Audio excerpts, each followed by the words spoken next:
ঘুম থেকে উঠেই প্রতিদিন ভাবি আজ কি কন্টেন্টে ভিডিও বানাবো, কিন্তু মাথায় কোনো আইডিয়াই আসে না।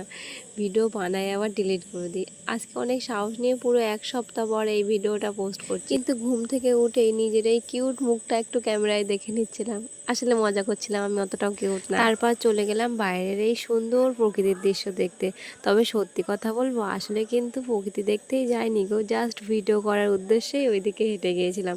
সবটাই ক্যামেরার মহিমা, বুঝলে তো। তারপর ঘরে এসে বিছানাটা গুছিয়ে নিলাম। আচ্ছা, একটা কথা, তোমাদের মধ্যে কারোর যদি ঘুম ধার লাগে আমার সাথে একটু যোগাযোগ করো, একটু ঘুম ধার দেবো। বাবা গো, আমি এমন ঘুম কাতুরে সারাদিন রাত ঘুমালেও আমার মনে হয় ঘুমিয়ে পোষায় না, ঘুম আর শেষ হবে না আমার।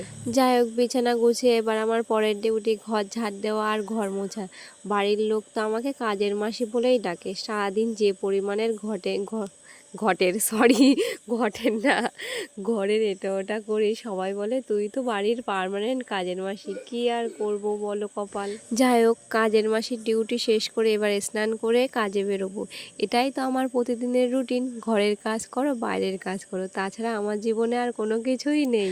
যাক, এইসবের মধ্যে দিয়ে আমার দিন ঠিক ভালো মতনই কেটে যায়। আশেপাশে আর নজর পড়ে না যে কে কী করছে কে কী বলছে, এইসবের দিকে আর মন কান দিই না।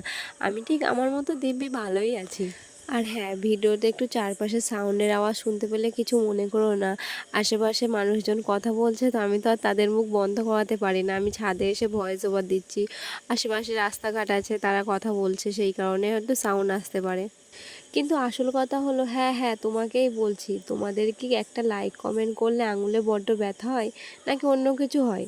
তোমাদের এই একটা লাইক কমেন্ট যে আমার ভিডিও করার আগ্রহ আরও দ্বিগুণ বাড়িয়ে দেয়, তোমরা কি সেটা বোঝো না? যাই হোক, অনেক বকর বকর করেছি, আজকের মতো টাটা। আর জলদি জলদি একটা লাইক কমেন্ট সাবস্ক্রাইব করে দাও। তো টাটা, সবাই ভালো থাকবে। অনেক বক বক করেছি।